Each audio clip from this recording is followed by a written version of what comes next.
Ayer hicimos pues el estudio de lo que era la forma clínica denominada dengue sin signos de alarma, dengue no complicado o dengue clásico. Hoy vamos pues a ver las otras formas de presentación.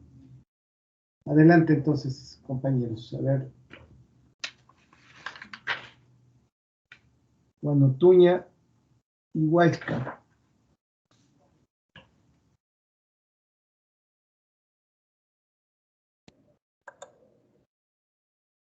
Listo, doctor. Bueno, buenas tardes, doctor. Buenas tardes, compañeros. Nosotros les vamos a dar a conocer acerca del dengue hemorrágico, conocido también como dengue con signo de alarma.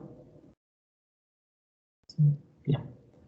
Bueno, el dengue es una enfermedad febril, ¿no? Como ya lo habíamos revisado ayer, provocada por una infección por el virus del dengue. El virus del dengue son flavivirus de ARN monocatenario positivo, miembros de la familia Flaviviridae. Bueno, este virus tiene 4 serotipos principales: el virus del dengue 1, el 2, el 3 y el 4. Los humanos se infectan con dengue a través de la picadura del mosquito Aedes, del mosquito Aedes hembra, portador de este virus. Bueno, incluido, ¿no?, el Aedes albopictus, que lo podemos observar en la parte superior, también conocida como mosquito tigre por sus rayas blancas, y el Aedes aegypti, que lo tenemos en la parte inferior. Bueno, en cuanto al ciclo de vida del vector, bueno, el Aedes tarda en promedio 3 a 10 días para desarrollarse, viviendo aproximadamente un mes. Sus fases son básicamente huevo, larva, pupa y el mosquito adulto. Bueno, el huevo, pues una hembra de mosquito puede producir 3.000 huevos en todo su ciclo reproductivo.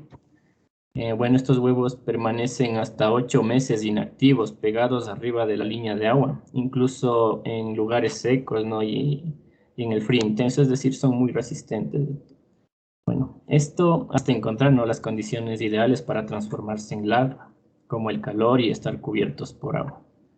En cuanto a la fase larvaria, pues esta está en el agua, ¿no? Se alimenta de protozoarios, bacterias y hongos que están presentes en el agua, y en tan solo 5 días se transforma en pupa. Bueno, la pupa pues vive en el agua, donde continúa desarrollándose y se transforma en mosquito adulto de 2 a 3 días. Y el mosquito adulto finalmente está listo para volar y reproducirse, ¿no? Pero para esto necesita alimentarse de sangre humana o de animales, momento en el que ocurre la transmisión de la enfermedad. Siguiente. Entonces, ¿cómo se da la transmisión? Recordemos esto, ya que las compañeras de la primera exposición ya lo habían recalcado también.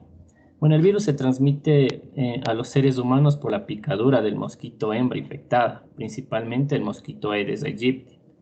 Bueno, después de que el mosquito pique a una persona infectada por el virus del dengue, este virus se replica en el intestino medio del mosquito. Entonces luego se disemina, ¿no?, hacia los tejidos secundarios, y luego va a la glándula salival, donde es capaz de picar y básicamente infectar a otra persona. Entonces este mosquito le pica a otra persona sana, entonces esta se infecta. De esa manera se da la transmisión de esta enfermedad. Bueno, de acuerdo a la epidemiología global, pues cerca de 500 millones de personas de las Américas están actualmente en riesgo de contagiarse de dengue. Bueno, el número de casos de dengue en las Américas se ha incrementado en las últimas 4 décadas, en tanto que pasó de 1.5 millones de casos en la década de los 80 a 16.2 millones en la década del 2010 al 2019. En el 2019, pues se registraron, ¿no?, un poco más de 3.1 millones de casos, de los cuales 28.000 fueron de dengue hemorrágico y hubieron 1.534 muertes. Dale a la siguiente. Bueno, aquí podemos ver la epidemiología de Ecuador, ¿no? Vamos a tener que en 2019 se reportaron 8.416 casos, de los cuales 1.718 casos fueron de dengue hemorrágico, dengue con signos de alarma. En el reporte del 2020 vamos a tener que hubieron 16.570 casos, es decir, básicamente se duplicó, ¿no?, del año 2019 al 2020. Y hubieron 2.135 casos de dengue hemorrágico, dengue con signos de alarma. Y las provincias más afectadas, pues Guayaquil, Manabí, Los Ríos, Orellana, El Oro y Santo Domingo. Incluso Napo y Esmeralda son provincias de la costa. Ya. El último reporte, siguiente. El último reporte dado es el del 2021 hasta la semana epidemiológica 23, es decir, esta semana epidemiológica actualmente. Entonces, hasta el día de hoy llevamos 12.228 casos. Es decir, ya no vamos ni a mitad de año y ya superamos los datos del 2019, que solo teníamos básicamente 8.000. Entonces, de los cuales 1.046 fueron casos de dengue con signos de alarma o dengue hemorrágico. Y al igual que en el 2020, las provincias más afectadas fueron Guayas, Manabí, Esmeraldas, Napo y Santo Domingo. Siguiente. Bueno, aquí tenemos una curva epidemiológica, ¿no?, de los últimos 4 años y nos hace ver básicamente cómo ha ido avanzando, ¿no?, el número de casos a lo largo de estos últimos 4 años. Vamos a tener que en el 2018, si podemos observar la barra de celeste, pues los casos podríamos decirlo que estaban controlados, ¿no? Porque básicamente no tenemos ninguna curva, es decir, todos los casos estaban disminuyendo y básicamente la relación es lineal. A diferencia del 2019, en el 2019 pues empezaron el aumento de casos y en el 2020 vamos a observar que los casos básicamente se dispararon. Vamos a tener que en la semana epidemiológica 11 básicamente llegó a su pico máximo, ¿no?, de los últimos 4 años.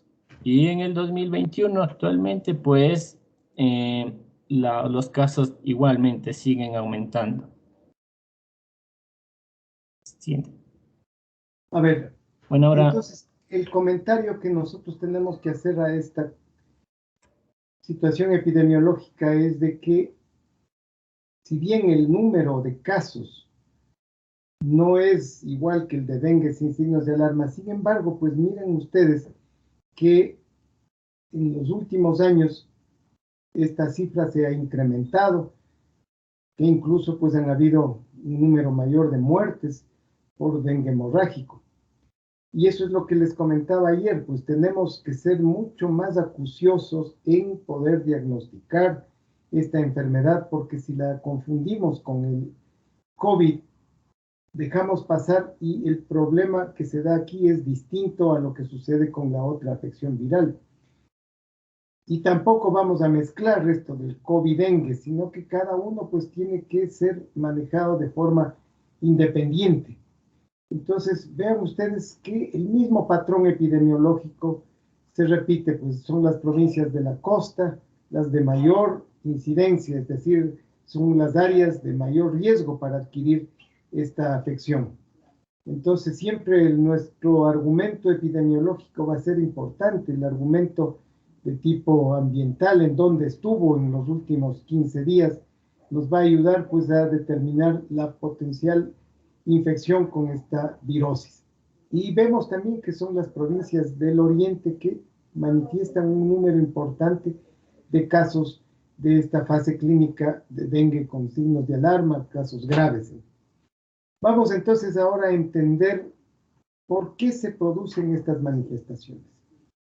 Entendimos hasta la clase de ayer en el dengue no complicado que el virus, una vez de que fue inoculado pues por el mosquito, va a parar en órganos blancos, particularmente el hígado, el vaso, pero más en el hígado, y por eso es que los problemas derivados de la coagulación tienen su asiento en el proceso inflamatorio y en la alteración de todo esta producción de factores de coagulación. Ahora pues vamos a entender el por qué pasa un paciente de un cuadro no complicado a un cuadro complicado, grave e incluso pues con una hemorragia severa. Y en esta fisiopatología pues deben entenderla bien para explicar el porqué de este tipo de manifestaciones. Vamos adelante entonces.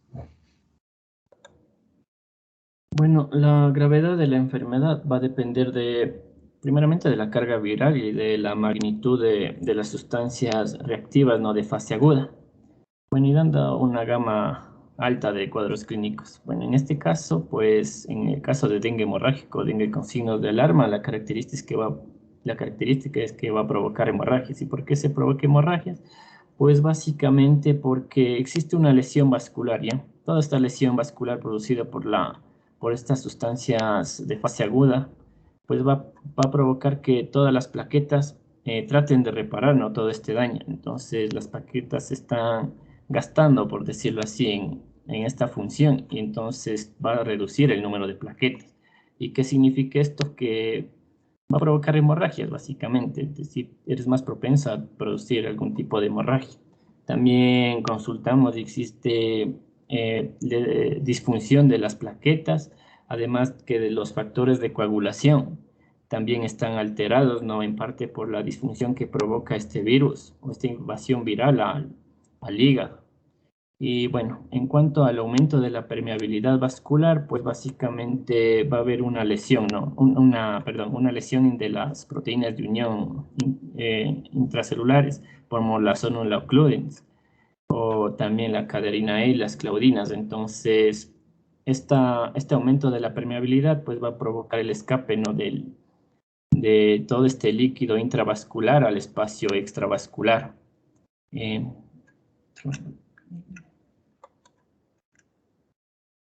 ya. Bueno, aquí es el curso clínico, básicamente. Entonces tenemos 4 fases.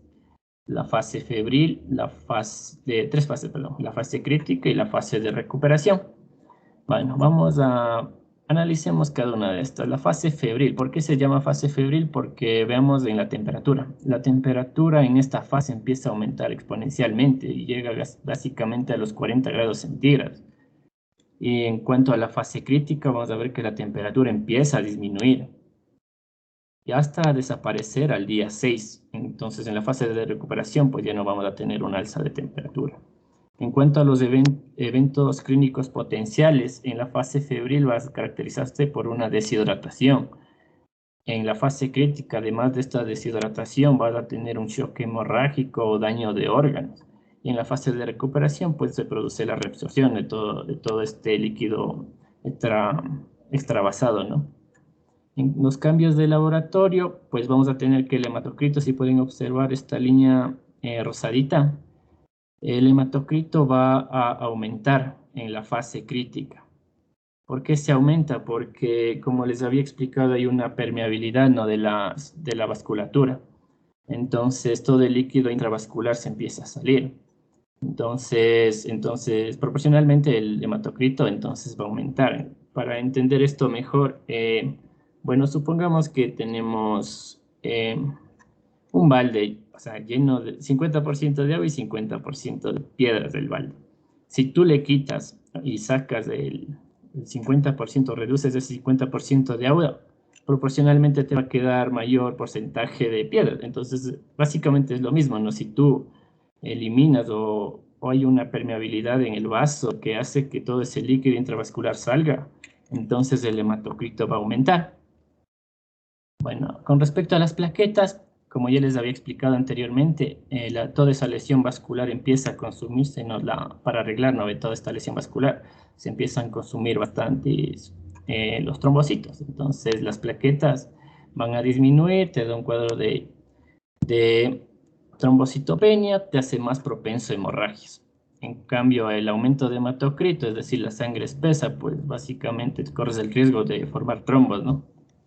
Bueno, en la serología, pues vamos a tener que en la fase febril se caracteriza por la viremia elevada, básicamente, y por eso a estos pacientes se les pide, ¿no?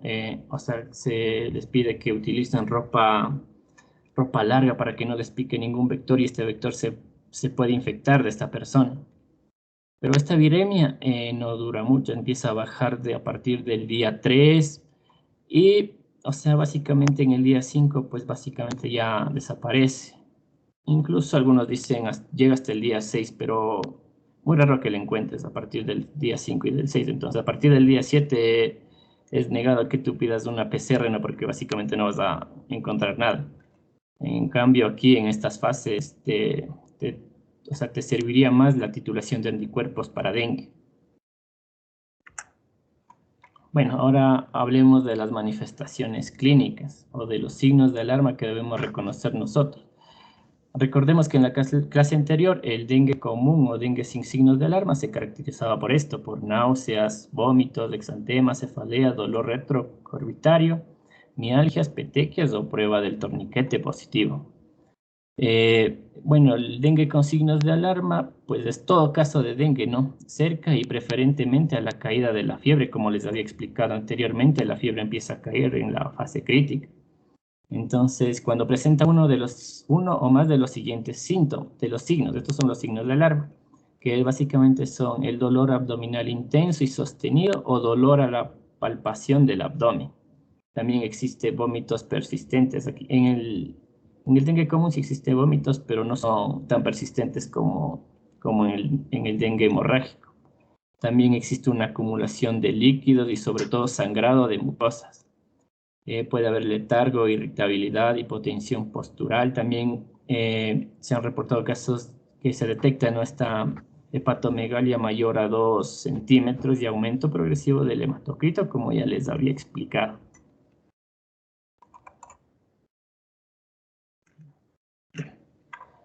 Bueno, estos son básicamente los grupos de intervención que tenemos, ¿no? Voy a tratar de sintetizarles. Bueno, tenemos en el grupo A al dengue sin signos de alarma, pero que también que no tienen enfermedad ni condiciones asociadas ni riesgo social. Entonces, estos casos, o sea, los casos del grupo A, se trata en el nivel primario y tratamiento en el hogar, es decir, tratamiento ambulatorio. En cuanto al grupo B1, es igual dengue sin signos de alarma, pero en este existe la presencia de enfermedades o condiciones asociadas, ¿no? Por ejemplo, el embarazo, obesidad, la hipertensión arterial, la diabetes, o también existe la presencia de riesgo social, es decir, el paciente vive solo o lejos de donde pueda recibir atención médica y vive en extrema pobreza. Entonces, estos casos, pues, pueden remitirse a un hospital a unidades de dengue y requieren observación y atención de su infección y de la condición asociada. En cuanto al grupo B2, es lo que nos compete básicamente es al dengue con signos de alarma o dengue hemorrágico. Entonces, básicamente ya le expliqué todos los signos de alarma que tenemos, ¿no? Entonces, cerca de la caída de la fiebre, cuando tú presentas uno o más de estos signos de alarma, entonces requieres de hospitalización obligatoriamente. Entonces, bueno, ya les expliqué todos estos signos de alarma que tenemos y tenemos un grupo C, que es el dengue grave.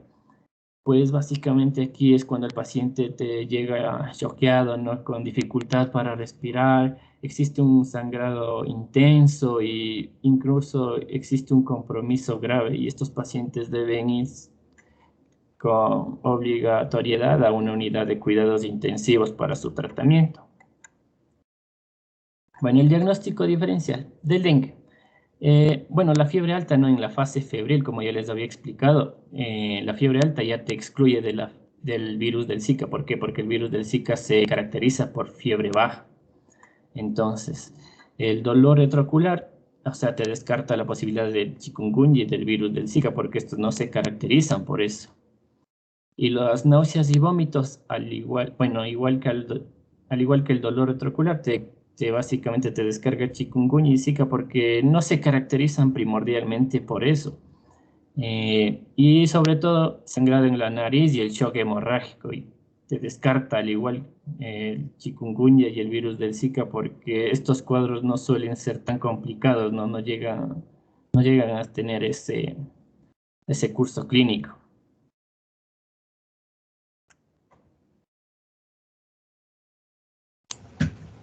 Ya, continuando con la exposición.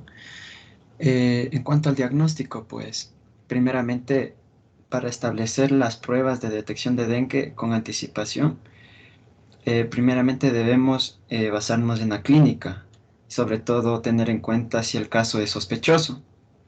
Y definamos que el caso sospechoso es aquel donde hay la presencia de algún dato epidemiológico y también de signos y síntomas que sugieren dicha enfermedad.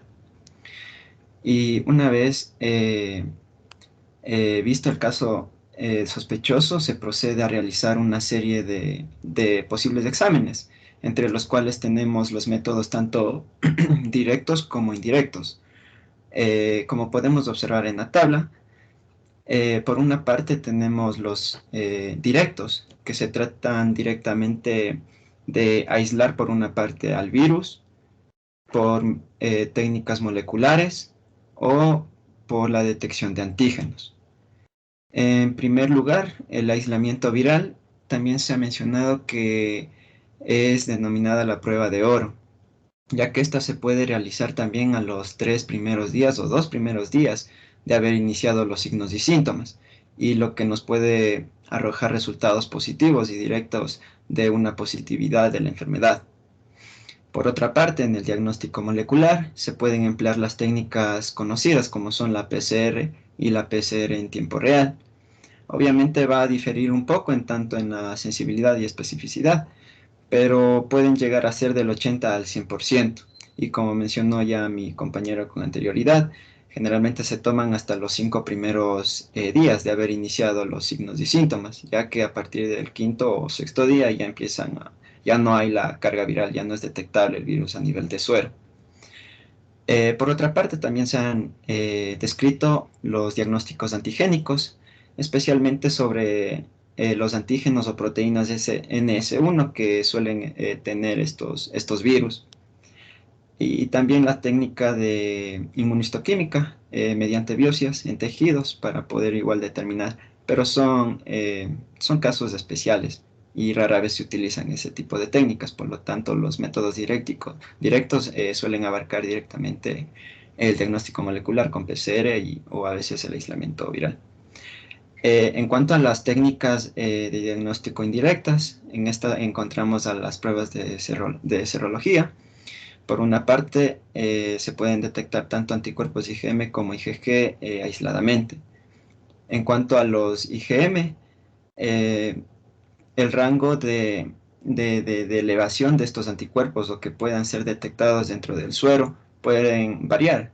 Se han descrito que generalmente van desde el quinto día o sexto día, que pueden ser detectados en suero. Por tanto, después de haber iniciado los síntomas, 5 o 6 días, se puede tomar la muestra y nos puede arrojar datos positivos, es decir, IgM positivo. En cuanto a la detección de anticuerpos IgG, igualmente esta en cambio suele estar arrojando negativo en los primeros 6 días, pero suele aumentar 4 veces su carga pasado a los 15 días. Entonces esto nos suele sugerir igual un diagnóstico confirmatorio. Pero esto es más que todo, se utiliza en la fase de convalecencia, es decir, cuando el paciente ya está recuperándose.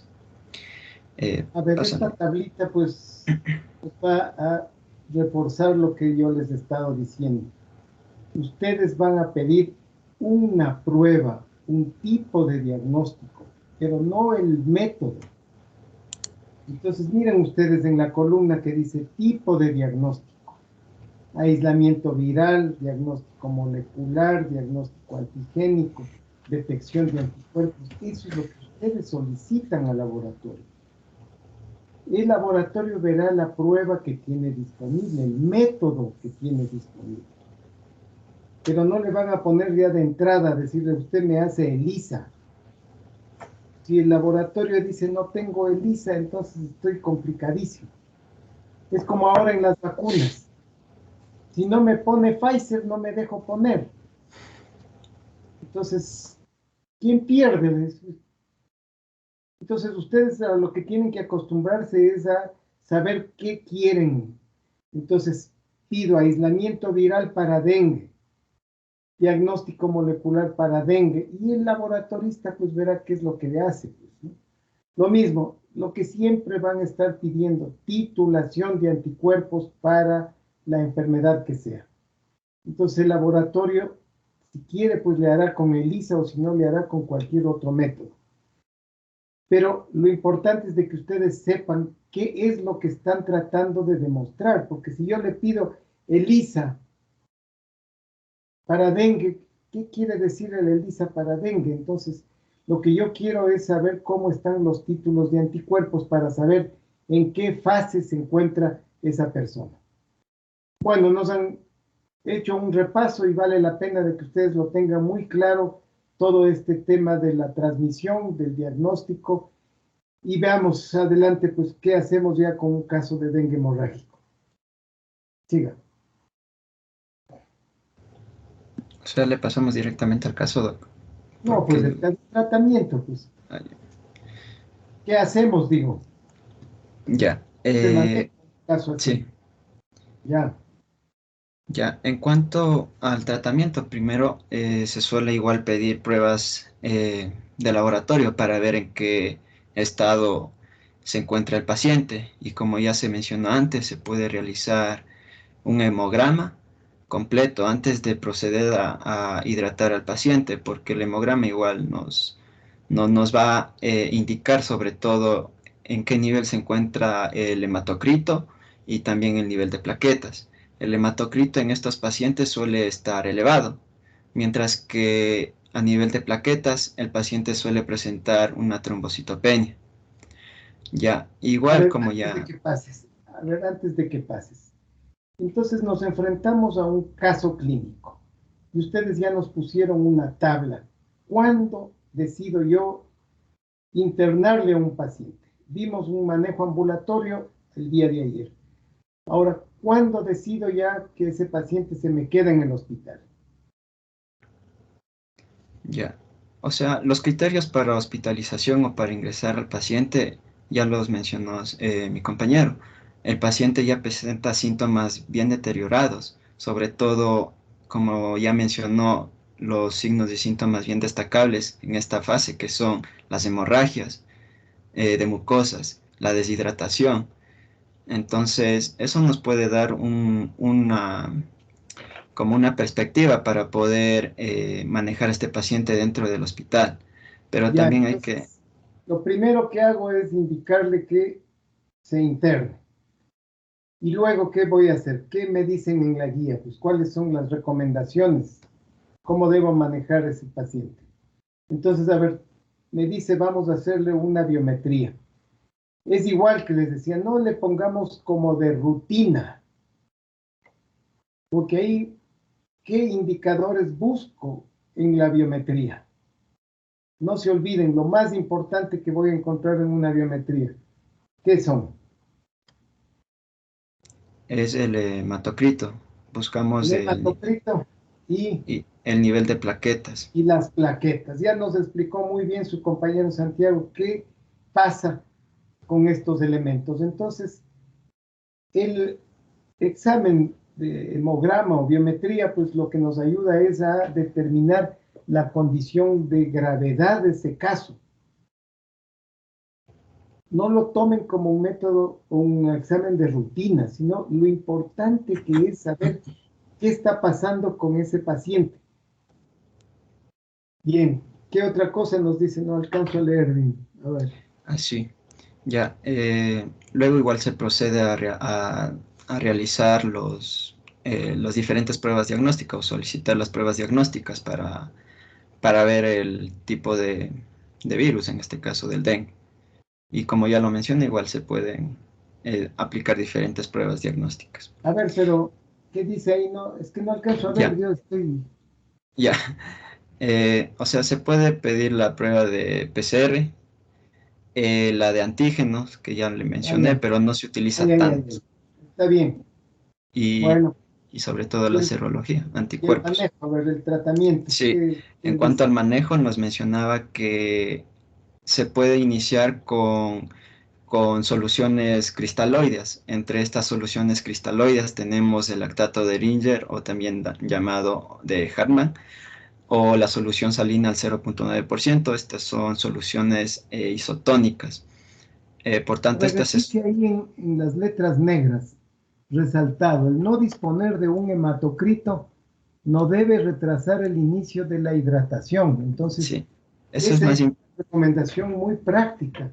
Si no puedo medir el hematocrito, no le hago nada. Y entonces, más bien aquí lo que estamos es planteando de que independientemente, si no tengo ese examen, pues empecemos con el manejo. ¿Qué es lo primero? A ver, si el problema es hemoconcentración, lo que voy a tratar es de nuevamente diluir esa sangre, pues. Y entonces uso estos expansores de plasma. Bien, ¿qué más dice? También nos mencionaba reevaluar la diuresis, por lo menos de 1 ml por kilogramo por hora, porque si es que aplicamos constantemente las soluciones, puede haber que el paciente genere mayor condición de edema, entonces se acumule más líquidos. Entonces hay que evaluar también la diuresis. También nos mencionaba que conforme el paciente esté mejorando, vamos también a ir reduciendo la cantidad de soluciones, o sea, la cantidad.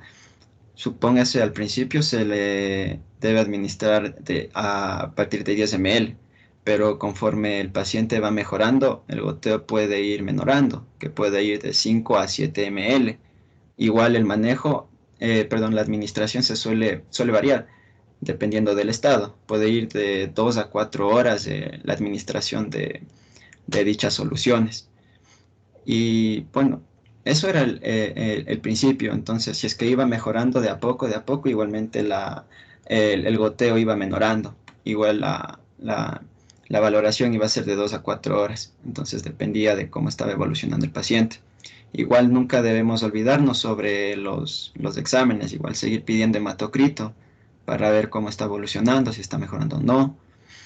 Y en caso de que no estés mejorando o no haya signos de mejora, ya se tiene que tratar a este paciente como un grupo C. En este caso, como les estoy mencionando, es de un grupo B. En el grupo C ya requiere cuidados intensivos y también requiere otro nivel de atención, como se mencionaba.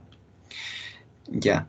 eh, y también existían ciertos criterios para saber si es que hay una mejoría clínica o no, como podemos observarlos. Ahí está la desaparición progresiva de signos de alarma, la sintomatología general, el paciente ya se encuentra de mejor manera, los signos vitales estables, frecuencia cardíaca, frecuencia respiratoria, la diuresis también, como ya les mencionaba, tiene que ser, es menos, si es que tiene que ser en un valor dentro de lo normal. Se mencionaba que debe estar entre 1 en 1 ml por kilogramo por hora.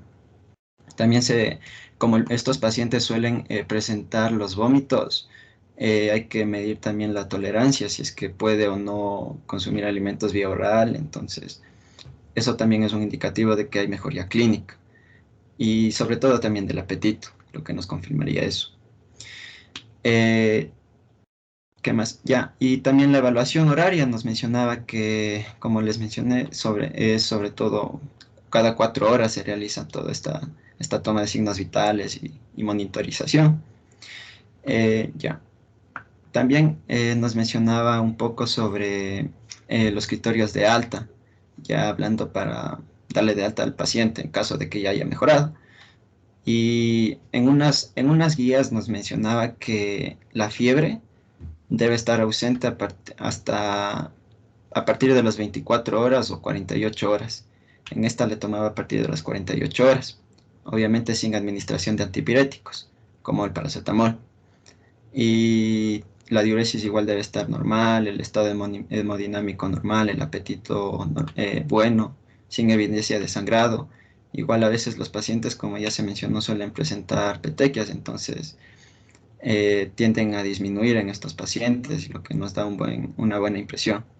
Y el hematocrito, como les mencionaba, debe estar estable, obviamente sin la administración de líquidos intravenosos, para poder darles de alta a estos pacientes. Eso nos mencionaba en cuanto al tratamiento. Bien, entonces miren ustedes cómo manejamos nosotros el paciente hospitalizado.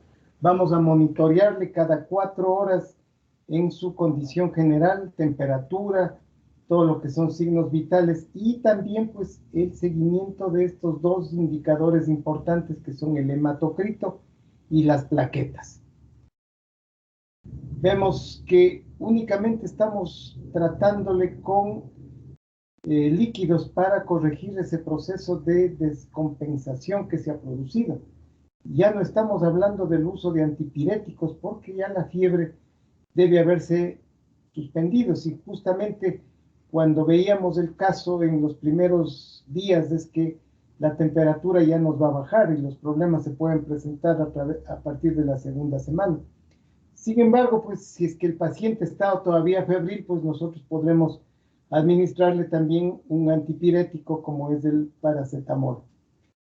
Y tienen luego pues esta evaluación diaria que ustedes hacen al pasarle visita al paciente, cómo va evolucionando. Para eso pues tienen el registro de la hoja de datos de la historia clínica, cómo está su curva de temperatura, cómo están la frecuencia cardíaca. Y algo importante que nos mencionaba también es el control de diuresis, porque el paciente, pues si es que no logra eliminar adecuadamente el líquido, va a entrar más bien en una complicación mucho más de lo que estábamos pensando. Entonces el control de diuresis es importante que ustedes lo hagan.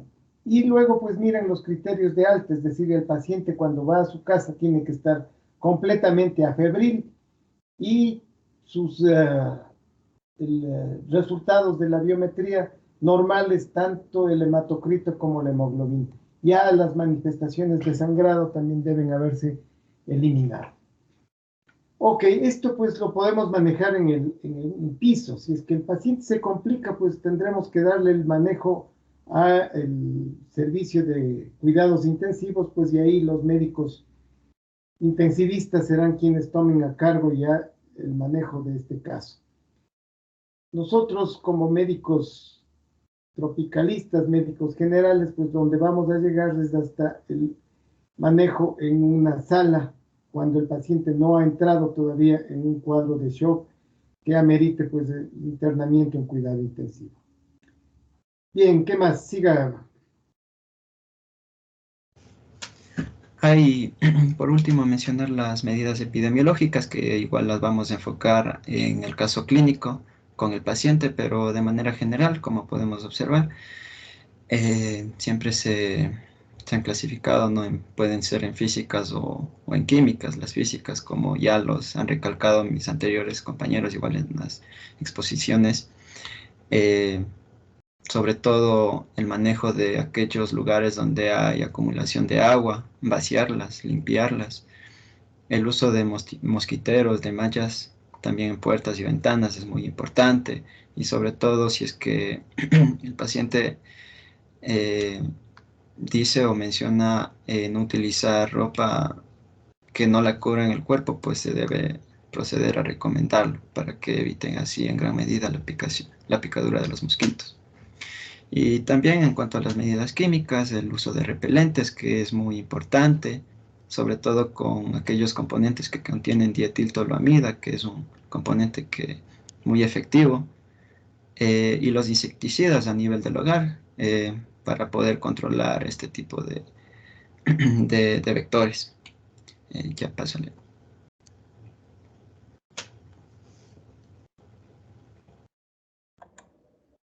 Bueno, ahora les vamos a presentar el caso clínico.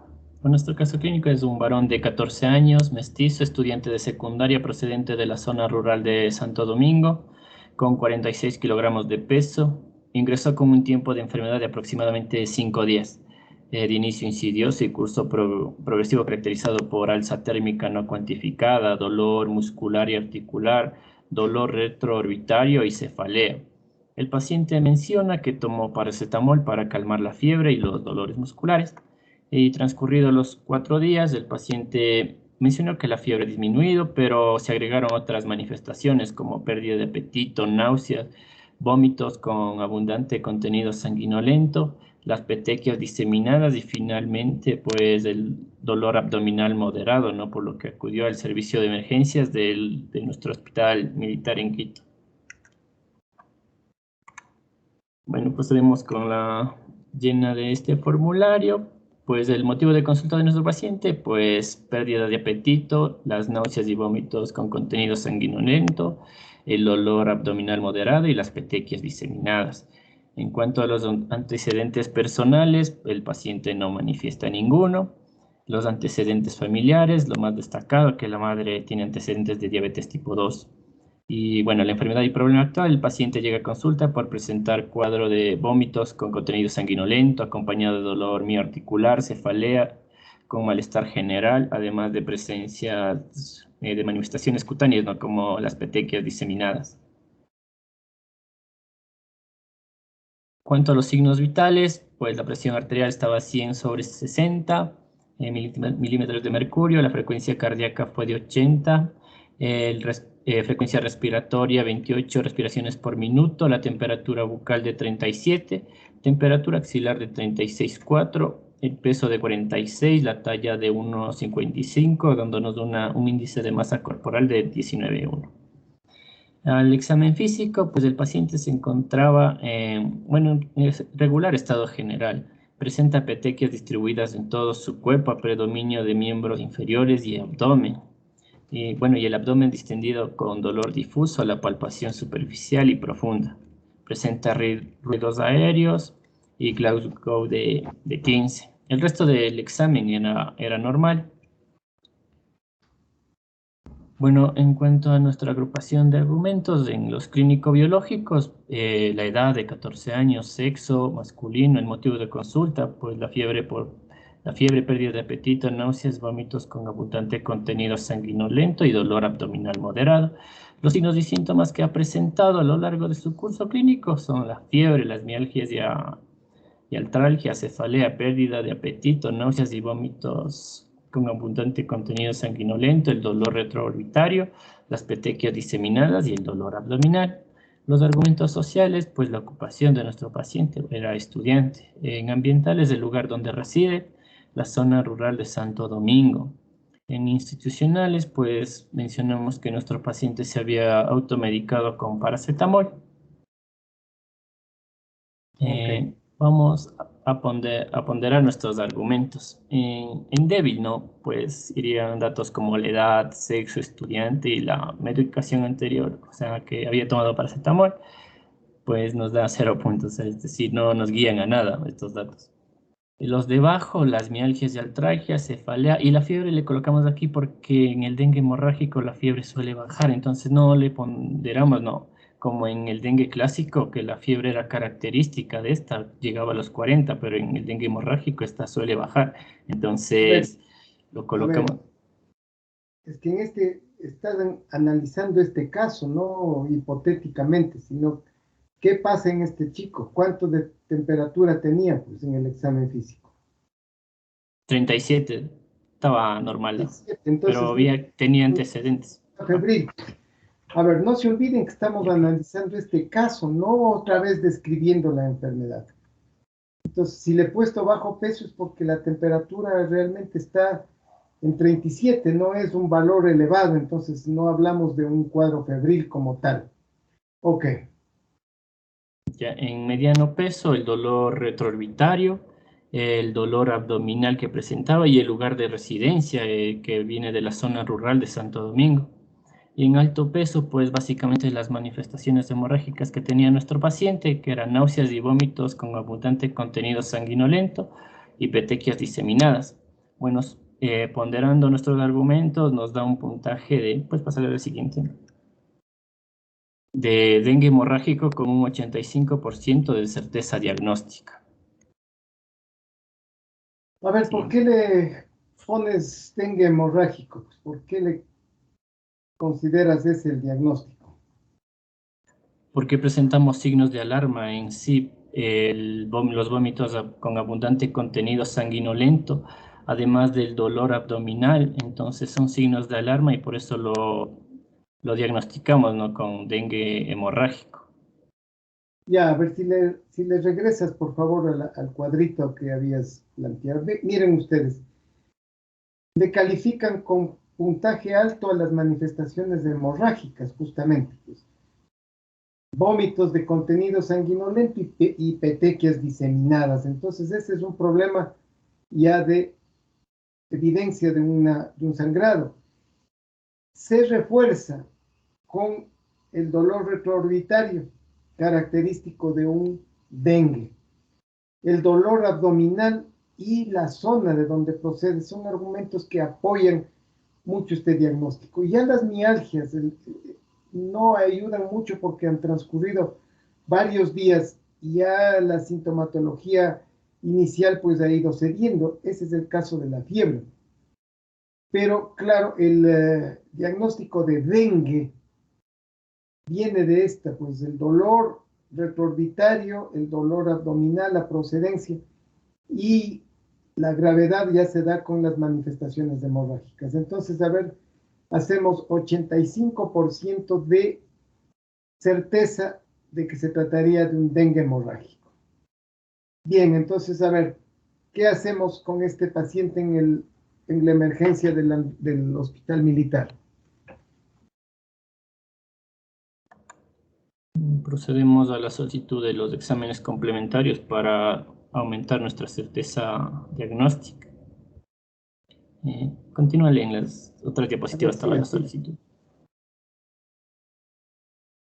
Entonces, ¿qué Ya, exámenes le va a pedir? ya, como lo había mencionado ya mi compañero, dentro de los exámenes de entrada le pedimos a nuestro paciente la biometría hemática y las plaquetas para evaluar la condición con la que vino.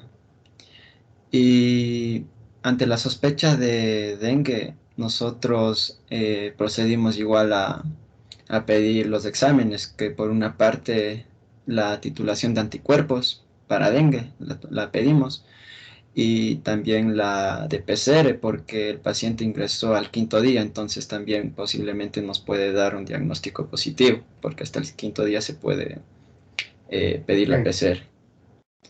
Ya, pásale. Ya, en cuanto a los resultados nos arrojaron lo siguiente: el hematocrito, como bien lo manifestábamos, suele estar elevado y es así. En este paciente está hasta el 58%, siendo los valores normales de 40.7 a 50.3. Y en cuanto a las plaquetas, el número de plaquetas normales suelen ser de 150.000 a 400.000. En cuanto a este paciente, cuando al momento del ingreso estaban muy bajas, alrededor de 100.000, lo que nos sugiere una trombocitopenia. Igual, en cuanto a los resultados, nos arrojaron una IgM positiva y un IgG negativo, y una prueba de PCR para dengue igual positivo. Pásale. Bueno, en cuanto a la hoja de evolución, pues procedimos igual de manera ordenada. Ubicarle por una parte el día en que fue ingresado el 20 del mes de junio del año 2021 a la hora, a la 1 de la tarde. En cuanto a la nota médica, los hallazgos, pues encontramos que el paciente de sexo masculino, de 14 años de edad, procedente de la zona rural de Santo Domingo, llega a la consulta por un cuadro de vómitos con contenido sanguinolento, acompañado de dolores mioarticulares, cefalea y malestar general. Y además, algo importante, pues las manifestaciones cutáneas, o también en este caso la denominamos petequias. ¿Cuáles fueron los signos vitales en el momento de ingreso del paciente? Pues encontramos una frecuencia cardíaca de 80 latidos por minuto, una frecuencia respiratoria de 28 respiraciones por minuto, una presión arterial de 100/60, una temperatura de 37, pesaba 46 kilogramos y tenía una talla de 1.55 metros. A nivel del examen físico, pues el paciente tenía pues las petequias, sobre todo a nivel de miembros inferiores. El abdomen igual se encontraba distendido, con dolor a la palpación, y el Glasgow se encontraba en 15, el paciente estaba lúcido y el resto del examen era normal. Y En base a esto, pues, como ya habíamos manifestado, pusimos como un prediagnóstico, un diagnóstico presuntivo, un dengue con signos de alarma, con un 85% de certeza. Y al otro lado podemos observar las prescripciones, pues el paciente es internado. Y lo que se procedió a hacer, pues, es observarlo en emergencias, pedirle lo que es la biometría hemática, y como ya los mencionamos, igual la titulación de anticuerpos, en ese día lo pedimos, igual la PCR. Igual el manejo antes de que nos llegaran los resultados de la biometría hemática, pues empezamos a administrarle solución salina al 0.9% y con un goteo, un mantenimiento de 10 ml, como lo indicaba la guía. Y también administramos paracetamol, sobre todo por los dolores, porque como ya vimos, la fiebre estaba bien, pero el paciente presentaba el malestar de los dolores, la cefalea, entonces por eso lo administramos, pero vía intravenosa cada 8 horas, porque recordaremos que este paciente venía con vómitos, entonces no iba a tolerar la vía oral. Y en cuanto al control de signos vitales, lo estamos realizando cada 4 horas. Muy bien, muy bien. A ver, esas son las indicaciones de ingreso. Sí. Ok, con los resultados entonces siga. Ya confirmamos Pásale. nuestro diagnóstico. A ver, Sí. siga la evolución. Claro, al siguiente día ya el paciente refiere que en cambio sus vómitos se han reducido, pero igual persisten los dolores mioarticulares. En cuanto a los signos vitales, igual ya empieza a haber una mejora. Por una parte tenemos la frecuencia cardíaca, que tenía 80 al momento de ingreso, ahora tiene un 85. La frecuencia respiratoria, que rondaba los 28, y actualmente tiene 23. Recordemos que la frecuencia respiratoria normal o un estándar suele ir de 16 a 20 respiraciones por minuto, pero va mejorando. La presión igual arterial estaba un poco baja, pues el paciente ingresó con 110 y ahora con 100 diré, perdón, y ahora tiene una presión arterial de 110/70. La temperatura igual ya se encuentra dentro de un rango ya normal, igual ya estaba antes, pero disminuyó un poco, posiblemente por la administración de paracetamol. Pero en este caso ahora es de 36.5. El peso igual sigue en sus valores. El paciente nos manifiesta que ha mejorado su estado, pero igual las petequias aún persisten, pero se van resolviendo. Y con los resultados que nos llegaron, pues por una parte tenemos, como habíamos pedido previamente, igual el hematocrito, igual se encontraba elevado, y y también presentaba la trombocitopenia. Y en cuanto a los pedidos para el diagnóstico del virus, pues la titulación de anticuerpos para dengue nos mostraron un IgM positivo y un IgG negativo. Y sobre todo para confirmar lo que ya habíamos mencionado, en la PCR nos salió específicamente positivo para el serotipo 3 del virus del dengue. Entonces, por último, como diagnóstico ya le pusimos dengue con signos de alarma. Llegamos a esa conclusión. En cuanto a las prescripciones, igual seguía en observaciones. Se pedía igual la biometría hemática cada 4 horas.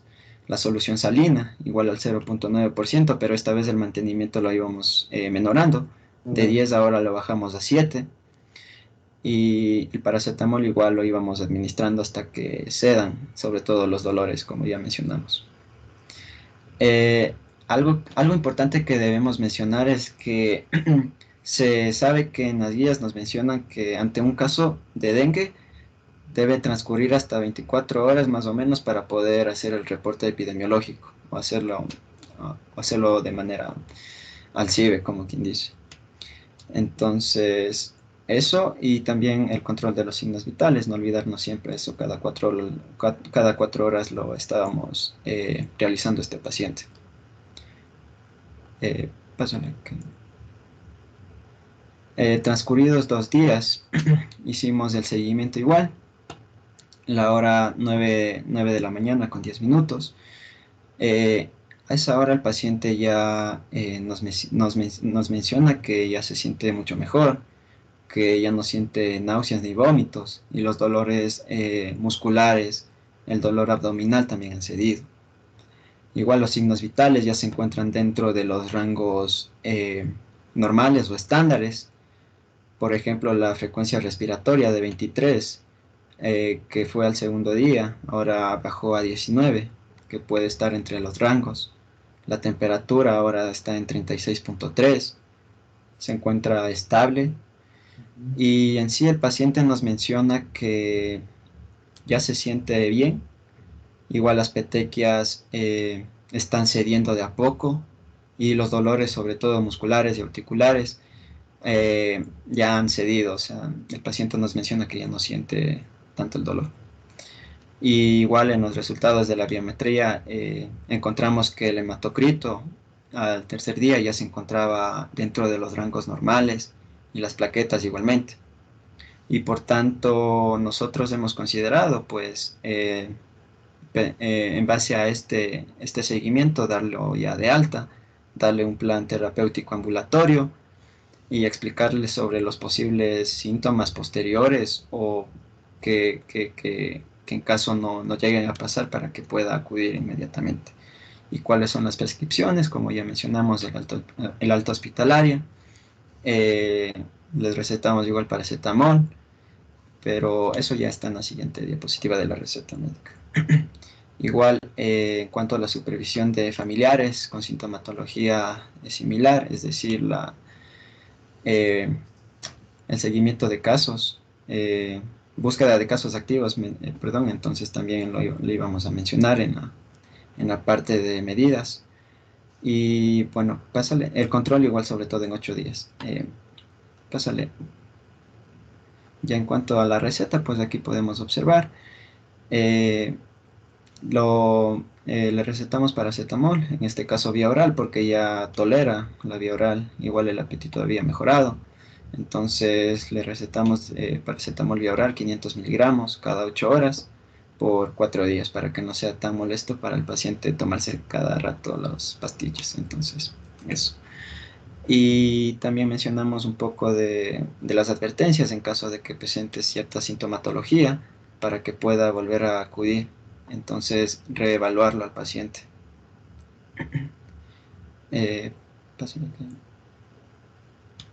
pues bien, ¿cuáles son las medidas epidemiológicas que vamos a considerar para el paciente, para la familia y sobre todo cuando regrese a su hogar en la zona de residencia? Pues al paciente siempre se le ha dicho o se le va a manifestar que pues se vista en lo más posible con prendas de uso que cubran sobre todo brazos y piernas, que no estés expuesta al sol y sobre todo a los vectores que estés en aquella zona. El uso de repelentes igual y dormir bajo toldos, el uso de mosquiteros en el hogar obviamente. En cuanto a la familia, pues hay que realizar una búsqueda activa de casos sospechosos, permitir que la familia se venga a hacer igual un chequeo para poder ver si es que, como vemos, el paciente es menor de edad, igual vive en su familia, entonces posiblemente padres o hermanos entonces también contengan o pueden estar expuestos al virus. Y en caso de que tengan dentro de su familia pacientes pediátricos, pues cubrir la cuna con toldos, con mosquiteros, que también pueden ser susceptibles los bebés. En la zona de residencia, pues el uso de insecticidas nunca debe ser la falta. Eliminar los reservorios de los mosquitos. En cuanto a los recipientes, si es que la familia o dentro del hogar tienen recipientes o lugares donde almacenan agua, pues hacer un constante cambio o simplemente colocar boca abajo para que no se acumule el agua. Y bueno, eso serían las medidas epidemiológicas. Bueno, muy bien. A ver, nos han hecho una exposición bastante interesante con una secuencia de cuál ha sido la evolución de este paciente en el hospital. Y eso pues nos ayuda a entender lo efectivas que son las medidas terapéuticas que se han tomado. Pues como ven ustedes en el plan terapéutico, pues básicamente era el manejo de expansores de plasma, en este caso usando solución salina, y paracetamol. Simplemente pues lo que estamos tratando es de que evitemos un colapso cuando ese hematocrito va subiendo porque hay salida de líquido hacia la parte externa de nuestro sistema vascular. Compensada esa falla, pues ya el paciente empieza a recobrar su condición normal, el hígado ya se desinflama y vuelve pues todo el proceso normal en cuanto a los factores de coagulación, se reduce ese proceso inflamatorio y el riesgo de que se produzca una perforación intestinal. Entonces, es importante pues que siempre sigamos las recomendaciones. Fíjense que aquí hemos estado haciendo control de signos vitales cada 4 horas, se ha estado haciendo un seguimiento con la biometría y a la final pues vemos que el paciente se recupera y lo mandamos con el alta. Este paciente vivía en Santo Domingo, o vive pues, y entonces es importante que las decisiones de tipo epidemiológicas vayan orientadas a mejorar su entorno de vivienda, porque ahí está la causa de la presentación de la enfermedad. Los criaderos de mosquitos, la densidad vectorial permite pues que se transmita esta enfermedad. Y también pues hacer la búsqueda activa de casos en sus familiares, en sus contactos, para también tratarlos a ellos. Bueno, con eso creo que estamos claros de cuál es esta forma de presentación del dengue, una condición un poco más severa, más peligrosa, y siempre recuerden pues que viene la fase esta de decrecencia de los síntomas, pero luego puede generarse un proceso mucho más complicado con la manifestación hemorrágica.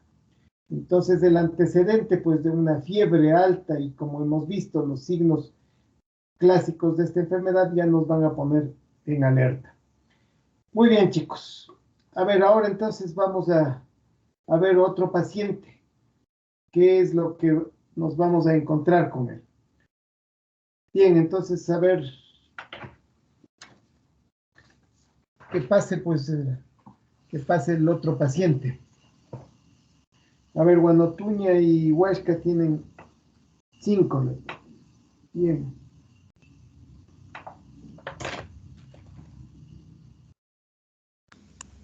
A ver. Hasta que proyecte el otro grupo, no sé si puede decirles las notas a los demás grupos porque no le hemos preguntado al final de cada clase. Pero les he ido diciendo, pues, a ver. Abad, Cajas, Calderón tienen 4-5. Campos, Cando 4-5. Castillo tiene 3, Columba 3. Crespo 4-5, Guamán 4-5. Hoy tienen 5. A ver, entonces, veamos con ustedes nuevamente.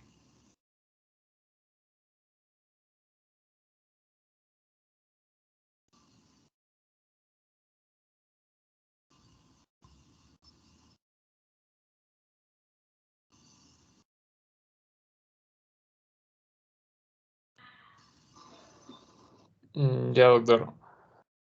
Entonces, a ver, pero solo el caso vamos a ver con ustedes. Sí, solo el caso, porque teníamos 3 puntos de la exposición y nos faltaban estos 2 puntos del caso. A ver, vamos otra vez. Ya, les leo de nuevo el caso. Sí, claro. A ver, ¿cómo lo han organizado? Ya, entonces, bueno, en este caso es de un joven que vive en Manabí, 14 años, tiene antecedente de asma bronquial y consulta por un cuadro de 20 horas de evolución de dolor quemante en ambos pies y asciende a la cadera, con un grado 9/10, y este se exacerba al caminar, tanto así que limita la marcha.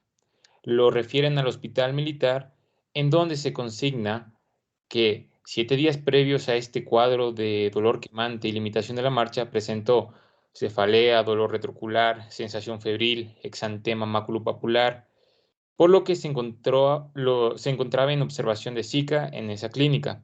Negó trauma, infección respiratoria, gastrointestinal, conjuntivitis o náuseas. Entonces, en el servicio del hospital se escribe al ingreso alerta al medio con patrón respiratorio normal, pupilas isocóricas normorreactivas, movimientos extraoculares conservados, fuerza muscular disminuida en ambos miembros y conservada en los miembros superiores. La sensibilidad levemente disminuida de predominio en miembro inferior derecho, sin niveles sensitivos, y se conserva, en cambio, en los miembros superiores. Hiporreflexia en ambos miembros inferiores y predominio derecho. Esfínter anal normotónico, no hay signo de Babinski ni clonus, no signos meningios y marcha con base de sustentación amplia. 2 días posteriores al ingreso desarrolla reflexia. Entonces, este viene a ser la admisión a emergencias. Lo importante resaltar es que hay que tener en claro que viene del cantón Chone, provincia de Manabí, y la hora de ingreso es a las 4. Es un joven de 14 años, masculino. En antecedentes no nos dice nada, solo que refiere asma bronquial controlado, ningún antecedente quirúrgico. Y en la enfermedad actual, entonces lo ordenamos de la siguiente manera. Este paciente de 14 años de edad con residencia habitual en Manabí refiere que hace 7 días presentó cefalea, dolor retrocular, sensación febril y exantema.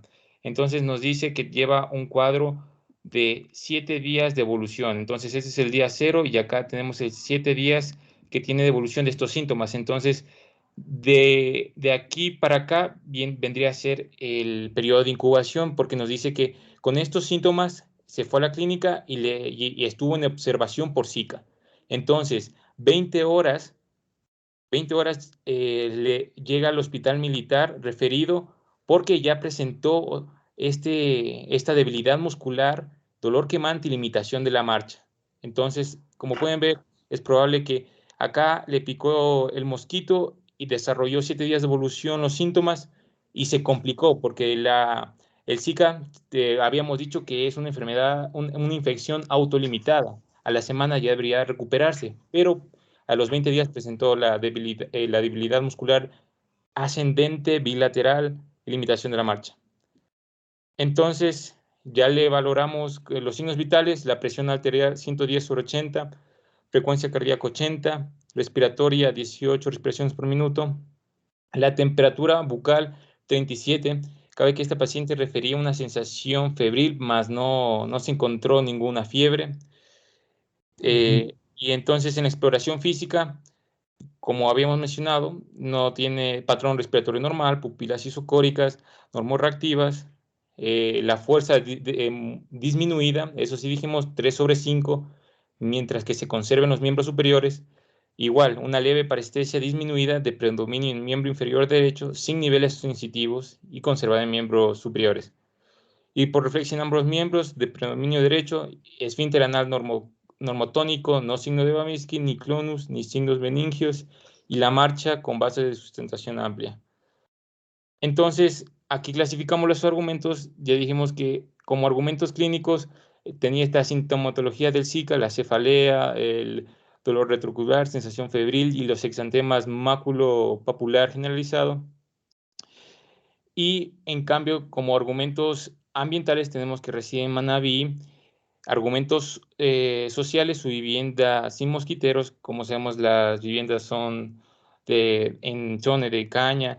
Y los argumentos institucionales que ya se encontraban en observación por Zika. Entonces, para ponderar los argumentos clínicos, tenemos que esta debilidad ascendente bilateral y flácida de las extremidades con los reflejos tendinosos y alteraciones es de alto peso para el síndrome de Guillain-Barré por infección de Zika. Entonces, estos son los que mayor peso tienen. En cambio, la alteración de la sensibilidad solo lo pusimos como mediano peso. Disfunción autonómica 0, es débil, de peso débil, igual que la dificultad del movimiento ocular. Entonces, en total de estos argumentos clínicos tendríamos 40. En cambio, los argumentos sociales ya suman 15 por eso de que vive en Chone y su vivienda no tiene buenas estructuras, y argumentos institucionales por encontrarse en observación de Zika ya sumamos 30. En total tendríamos el 70% de certeza que se encontraría en verosímil. Entonces, para ello pedimos pruebas diagnósticas y así incrementar nuestra certeza. Como pueden ver, titulación de anticuerpos para Zika y el PCR-RT para Zika, retrotranscriptasa, en líquido cefalorraquídeo. Recordemos que no pedimos en suero porque ya han pasado 7 días de evolución, entonces el PCR en suero solo se ve a partir del 5.º día, en orina del 5.º adelante, igual que en cefalorraquídeo. Y tendríamos para ello los resultados que sale la PCR de retrotranscriptasa positivo y serología IgM, SIG-B, ELISA de inmunofluorescencia positivo y la IgG negativo. El IgG negativo porque sabemos que esta aparece en el día 15. En la evolución, primero... ¿Sigo yo? Sí, siguen. Interrumpen. Dale, entonces en la parte de la solicitud de exámenes, bueno, como vimos, ya hicimos la titulación de anticuerpos que nos salió IgM positivo y también en la diagnóstico molecular. Entonces nosotros como un diagnóstico de ingreso vamos a poner que tiene un síndrome de Guillain-Barré por infección de Zika y ahí está el código que es G61.0 en el CIE. Entonces en base a eso nosotros...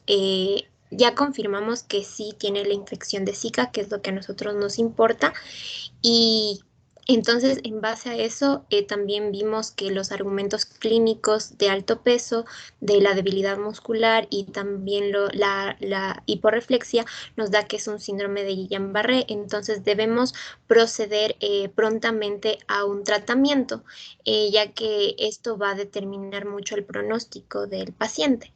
Entonces aquí básicamente lo que se da como indicación es que se debe dar inmunoglobulina humana intravenosa. Nosotros ya les indicamos que tiene que ser 0.4 por kilogramo de peso, entonces aquí ya está para el joven que pesa 40 kilogramos, entonces serían 16 gramos al día. Este tiene que ser en infusión continua, entonces estos 16 gramos van a tener que conectarle vía intravenosa, pero va a haber un suero que va a estar goteando, entonces en total en la prescripción, ya para las enfermeras que le administren esto en emergencia, nosotros tenemos que la inmunoglobulina humana viene en una presentación de 5 gramos cada 100 ml. Entonces, para cubrir los 16 gramos que necesita este joven, se tiene que administrar 320 ml por día.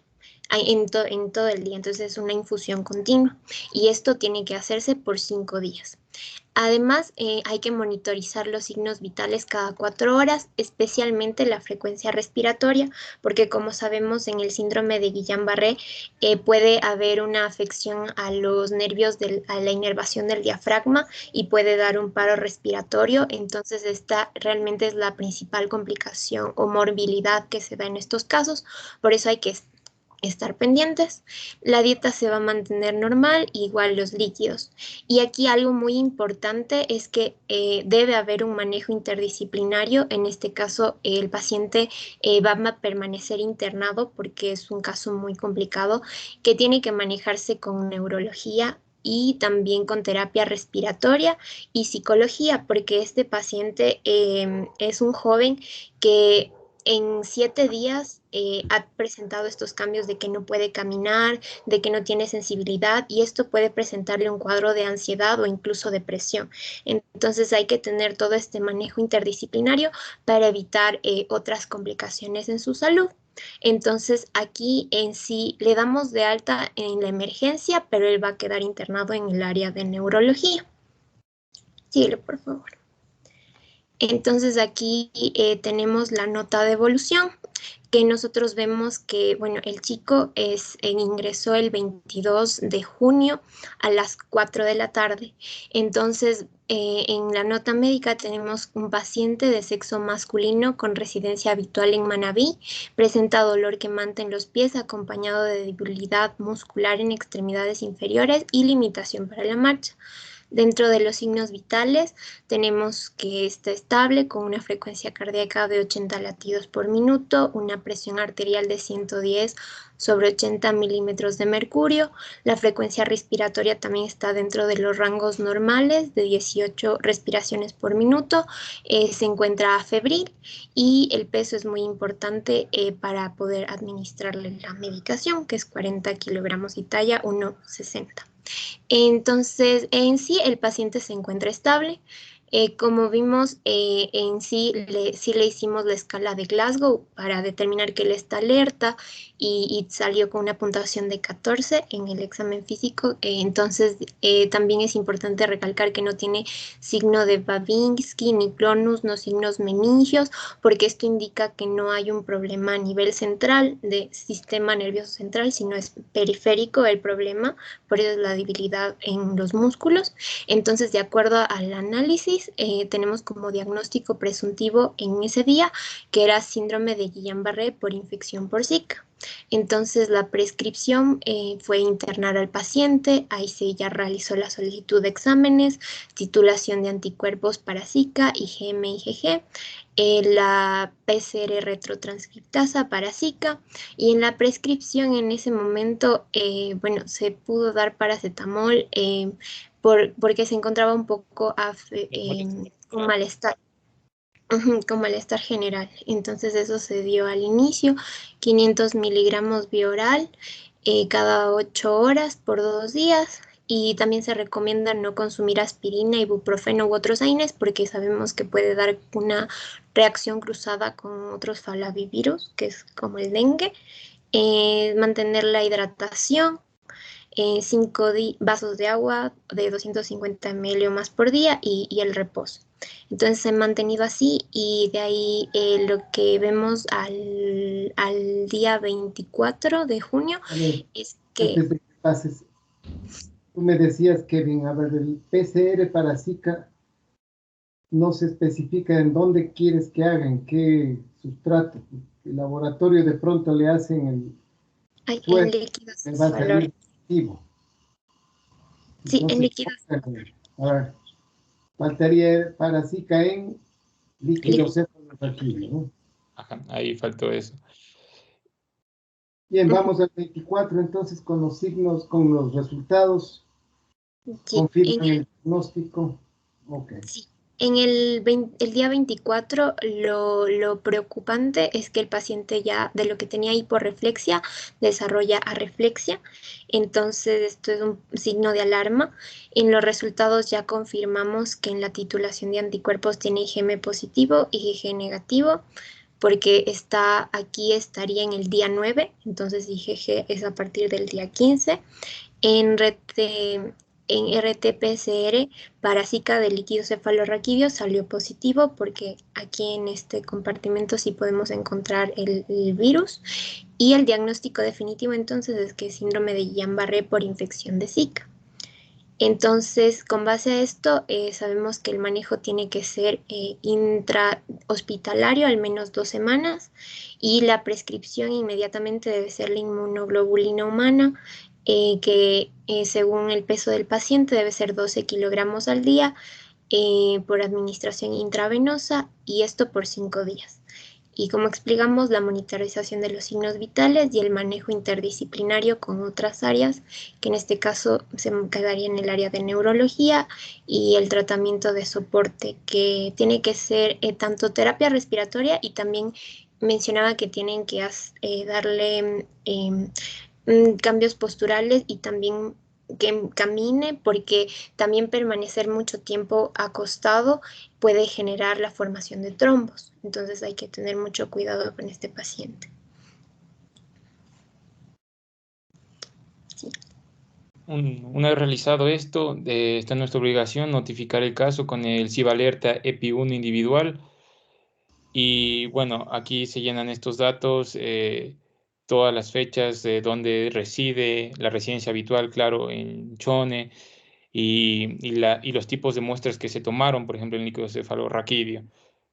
Y bueno, esto es para completar la notificación, y al final ya se hacen las medidas epidemiológicas, en donde tenemos que hacer una búsqueda activa de casos dentro de su familia, porque el joven no vive solo, obviamente va a estar con sus padres, tenemos que hacer una titulación de anticuerpos a sus padres, entonces, y así darle recomendaciones a ellos que duerman bajo toldo, que si es que que coloquen mallas en las puertas y ventanas, revisar si es que tienen agujeros.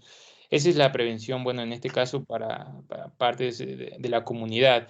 Y como prevención individual para los padres, ya sería usar repelentes, obviamente recomendados por la autoridad sanitaria y que sigan la etiqueta porque hay algunos que dicen aplicarse cada 2 a 3 horas y así.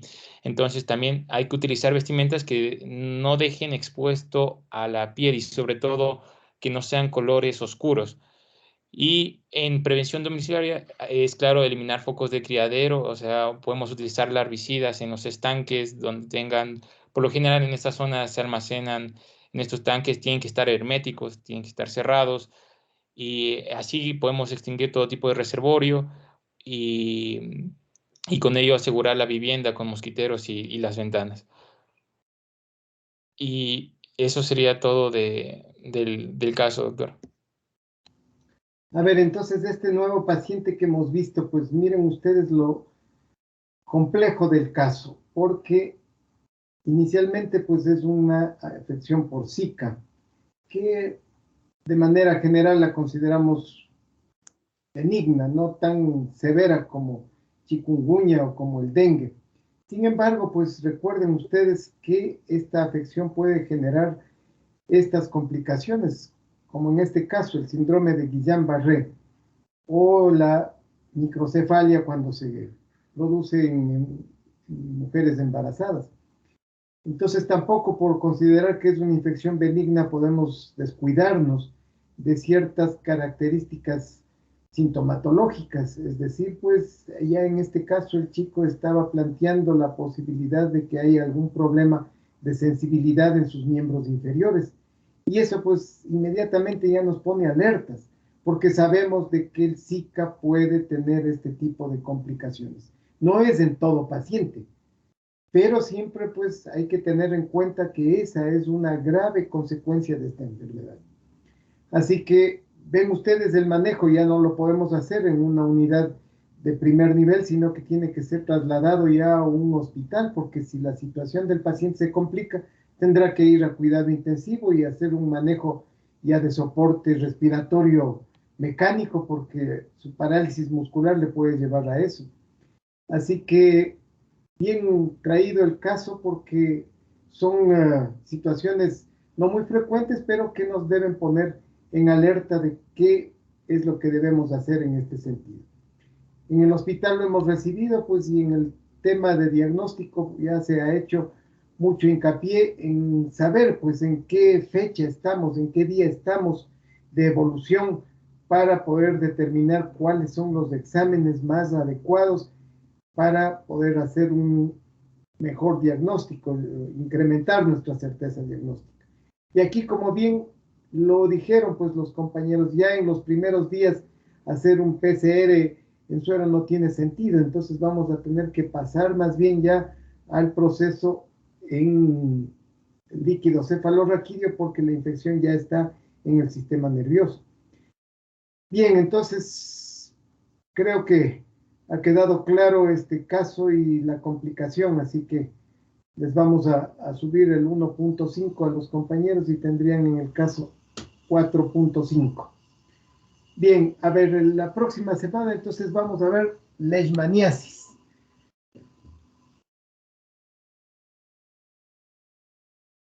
A ver, los compañeros que van a presentar eso, pues tienen que hacernos un caso de leishmaniasis, la presentación leishmaniasis cutánea, leishmaniasis mucocutánea, ¿no? Y vamos a ver, pues, un caso de esa afección. La leishmaniasis visceral aquí en nuestro país no ha sido reportada, entonces realmente, pues, no la estudiaríamos. Entonces, con ustedes nos estaríamos viendo el día viernes para revisión del caso. Y no creo que sea pues demasiado larga la presentación. Lo haríamos solamente en el día martes a las 2 de la tarde, ¿no? Janet. Ya, doctor. ¿Y el día lunes? Entonces el día lunes tarde no tendríamos clase, pues, tendríamos solamente el día martes de mañana, el martes de 2 a 4, porque en las 2 horas trataríamos tranquilamente el tema de leishmaniasis. Ya, doctor. Hecho. Bueno, entonces nos vemos el día martes próximo, chicos. Que pasen bien.